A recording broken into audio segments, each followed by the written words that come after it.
ആമീസ് അടുക്കള ആൻഡ് ബ്ലോഗിലേക്ക് വീണ്ടും എല്ലാവർക്കും സ്വാഗതം. ഇന്ന് ഞാൻ ഉണ്ടാക്കാൻ പോകുന്നത് ചിക്കൻ പപ്പാസാണ്. അപ്പോൾ അത് നമുക്ക് ഇടിയപ്പത്തിൻ്റെയോ അപ്പത്തിൻ്റെയോ കൂടെ കഴിക്കാൻ നല്ല ടേസ്റ്റാണ്. അപ്പോൾ അത് എങ്ങനെ ഉണ്ടാക്കുന്നത് നമുക്ക് നോക്കാം. നമുക്കൊരു പാൻ വെച്ചിട്ടുണ്ട്. അപ്പോൾ അത് ചൂടായിട്ടുണ്ട്. ഇത് ഈ വെളിച്ചെണ്ണയ്ക്കകത്ത് ഇത് ഉണ്ടാക്കുന്നത്. അപ്പോൾ ഇതിന് ആവശ്യമായിട്ടുള്ള വെളിച്ചെണ്ണ ഒഴിക്കാം. ഞാനിപ്പോൾ 2 സ്പൂൺ വെളിച്ചെണ്ണ ഒഴിച്ചിട്ടുണ്ട്.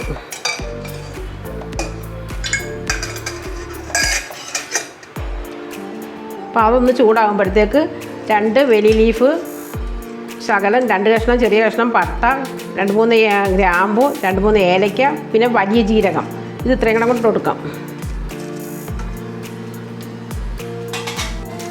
അതൊന്ന് മൂത്ത് വരുമ്പോഴത്തേക്ക് ഇഞ്ചി വെളുത്തുള്ളി ചതച്ച് വെച്ചേക്കുന്നതാണ്, അതങ്ങോട്ട് കൊടുക്കാം. 2 ഒരേ സ്പൂൺ വെച്ചിട്ടുണ്ട്. ഇതിനകത്ത് മുളക് പൊടി ചേർക്കത്തില്ല, കുരുമുളക് പൊടിയും പച്ചമുളകും മാത്രമാണ്. അപ്പോൾ ഓരോരുത്തരുടെ എരിവിൻ്റെ അനുസരിച്ച് വേണം പച്ചമുളകും കുരുമുളക് പൊടിയും ചേർക്കേണ്ടത്. ഇതിപ്പോൾ ഒരു 4-5 പച്ചമുളക് കീറി വെച്ചിട്ടുണ്ട്, 2 കീറി വെച്ചിട്ടുണ്ട്. അപ്പോൾ അതും അങ്ങോട്ട് കൊടുക്കാം.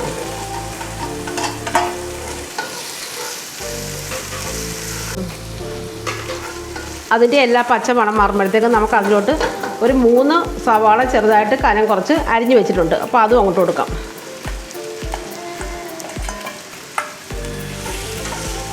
ഇതിന് ആവശ്യമായിട്ടുള്ള ഉപ്പ് ഇട്ട് ഇതൊന്ന് വഴറ്റിയെടുക്കാം.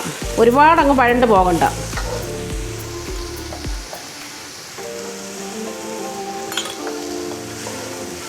ഇടയ്ക്ക് കുറച്ച് കറിവേപ്പില ഇടണം.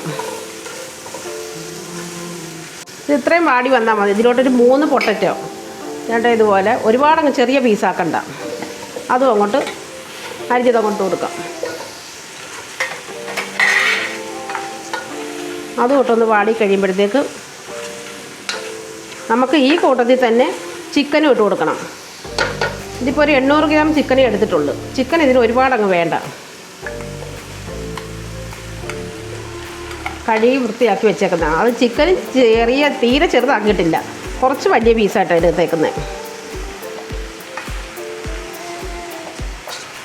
ചിക്കനും അപ്പോൾ ഇതിൻ്റെ കൂടെ കിടന്ന് തന്നെ ഒന്ന് നല്ലപോലെ ഒന്ന് മിക്സ് ചെയ്യണം.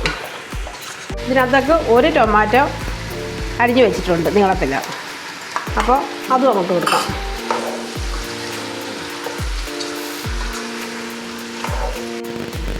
ഇത് 2 സ്പൂണ് മല്ലിപ്പൊടി, എന്നിട്ട് 1/2 സ്പൂണ് വലിയ ജീരകം, അതും 3-4 കാഷ്യൂ അണ്ടിപ്പരിപ്പ് കൂടെ അരച്ച് വെച്ചേക്കുന്നത്. അപ്പോൾ അതും അങ്ങോട്ട് ഒഴിച്ചു കൊടുക്കാം.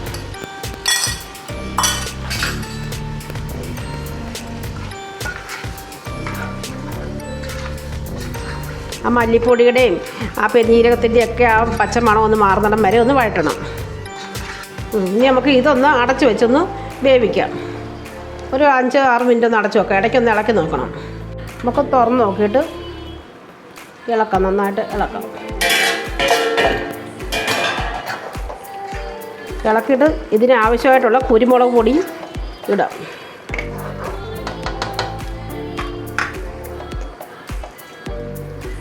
എരിവ് എത്ര വേണോ അതിൻ്റെ അനുസരിച്ച് കുരുമുളക് പൊടി ചേർക്കണം.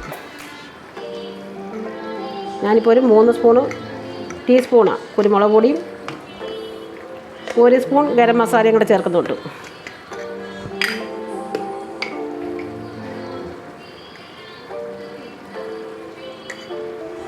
ഇത് നന്നായിട്ട് മിക്സ് ചെയ്യാം.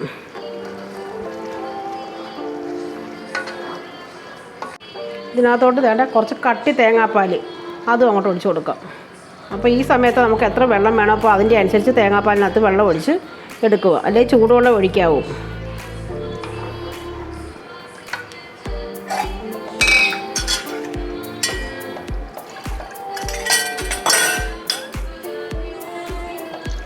ആവശ്യത്തിനുള്ള വെള്ളം ഒഴിച്ച് ഇനി അടച്ച് വെച്ച് നമുക്ക് ചെറിയ തീ വേവിച്ചെടുക്കാം.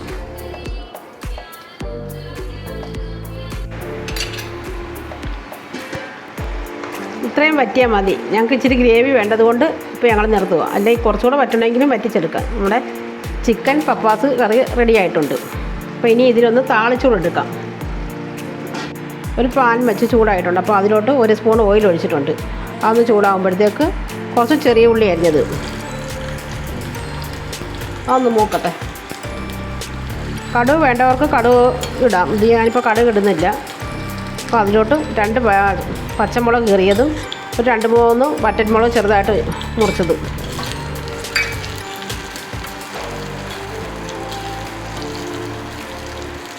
കുറച്ച് കറിവേപ്പില,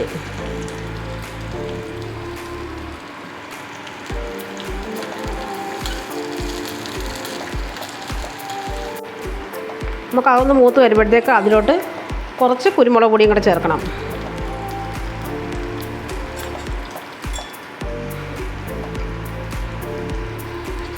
എരിവ് മറ്റേത് നോക്കിയിട്ടേ കുരുമുളക് പൊടി ചേർക്കാവൂ.